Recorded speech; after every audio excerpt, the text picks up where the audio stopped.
ఇదే మంత్రి గారు గతంలో ఏం మాట్లాడారు, ఇదే మంత్రి గారు ప్రస్తుతం ఏం మాట్లాడుతున్నారు, ఈ చూసినప్పుడు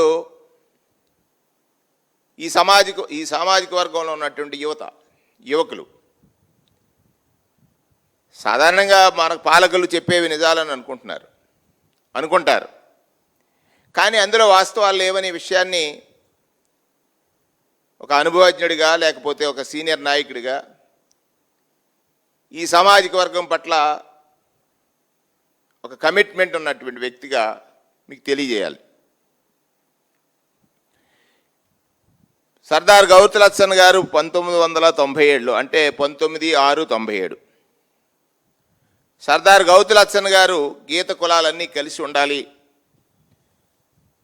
అనే ఉద్దేశంతో ఏలూరులో ఒక సమావేశం వస్తే బాలగౌడ్ గారు వాళ్ళందరూ ఉండి, ఆనాడు కుడుపూరి ప్రభాకర్ రావు గారు ఇత్యాది వారందరూ ఉన్నారు.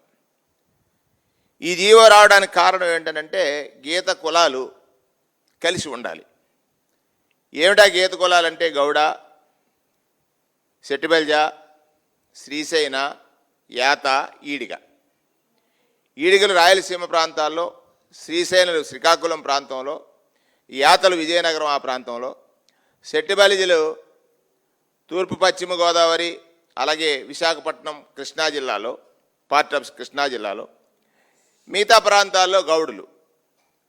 ఉమ్మడి ఆంధ్రప్రదేశ్ రాష్ట్రంలో ఈ విధంగా ఈ సామాజిక వర్గాలు ఉన్నాయి. ఈ సామాజిక వర్గాల జీవన ప్రమాణాలు పెంచడానికి లేదా ఈ సామాజిక వర్గాలకి రాజకీయ అవసరాలను తీర్చుకోవాలనుకున్నప్పుడు ఐక్యతను చాటడానికి ఈ జీవోని ఇష్యూ చేయడం జరిగింది. ఇష్యూ అయిన సందర్భంలోనే అమలాపురం ప్రాంతానికి చెందిన కొందరు ఈ జీవోలో ఏముంది, 97లో ఇచ్చినటువంటి జీఓఎంఎస్ నెంబర్ 16 డేటెడ్ 19/6/97లో వారు ప్రతిపాదించింది జీఓఎంఎస్ నెంబర్ 1793 ఎడ్యుకేషన్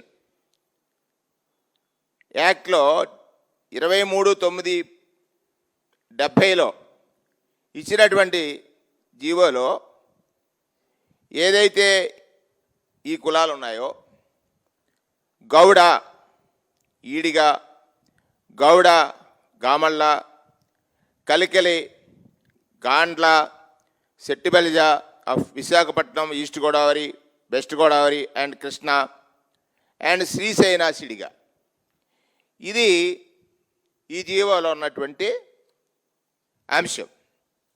కానీ సెట్టిబలిజలు అక్కడ ఏం చేశారు, అమలాపురం ప్రాంతంలో ఉన్న సెట్టిబలిజలు కోర్టుకు వెళ్ళారు. సెట్టిబలిజగానే మా కులానికి పేరుండాలి తప్ప మా పెద్దలు స్వర్గీయ దొమ్మేటి వెంకటరెడ్డి గారు ఆ నామకరణాన్ని ప్రతిపాదించారు, ఆ పేరు ఉండాలనేటువంటి ఉద్దేశంతో 97 నుంచి జీవో అమలు కాల. 97 నుంచి అమలు కాలేదు ఈ జీవో.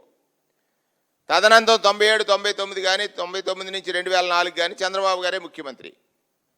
తర్వాత కాంగ్రెస్ పార్టీ 10 సంవత్సరాలు, తర్వాత 14 నుంచి 19 వరకు మళ్ళీ చంద్రబాబు గారే ముఖ్యమంత్రి, అప్పుడు అమలు కాల. లేదా 19 నుంచి 24 వరకు, 19 నుంచి 24 వైఎస్ఆర్ కాంగ్రెస్ పార్టీ ప్రభుత్వం ఉంది, అప్పుడు అమలు కాలేదు. కానీ ఒక నాటకానికి తెరదీసి ఇప్పుడు ఏదైతే గొప్పగా మాట్లాడుతున్నా ఏదో ఘనతగా చెబుతున్నటువంటి మంత్రి గారు మొన్న మధ్యలో ఒక ఇంటర్వ్యూ ఇచ్చారు.